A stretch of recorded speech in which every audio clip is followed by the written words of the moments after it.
আসামে উচ্চ মাধ্যমিক অর্থাৎ এইচএসর রেজাল্ট হবে আগামীকাল 17 এপ্রিল। রেজাল্টটা কিতা আউট হইবনি বা এটা কেন মিথ্যা মানুষে খবর প্রকাশ করে, কোন দিন রেজাল্ট হওয়ার চান্সটা আছে, অবশ্যই আজকের ভিডিওতে আলোচনা হবে।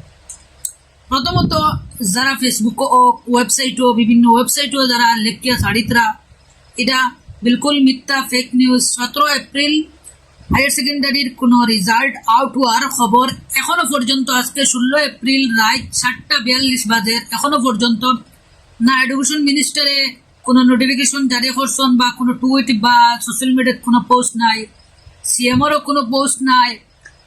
সেবা বোর্ডের যে আসাম হায়ার সেকেন্ডারি এডুকেশন যে বোর্ডের যে ওয়েবসাইট আছে এইটার মধ্যে কোনো নোটিফিকেশন জারি নাই।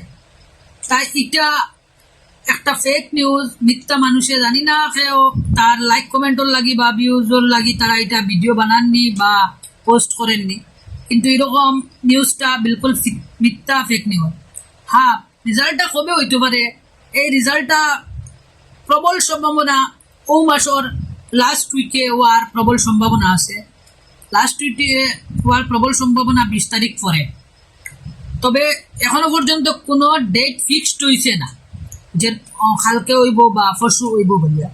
তাই আপনারা এরকম মিথ্যা খবর খান দিয়া আপনারা এই আতঙ্কিত হইবা না। অনেক স্টুডেন্টসও চিন্তার থাকুন রেজাল্টটা কিরকম হয়। তাই আপনারা ভিডিওটা সব স্টুডেন্টের কাছে পৌঁছাইয়া দিন, শেয়ার করে, যাহাতে তারা এই সত্য খবরটা তারা পায়।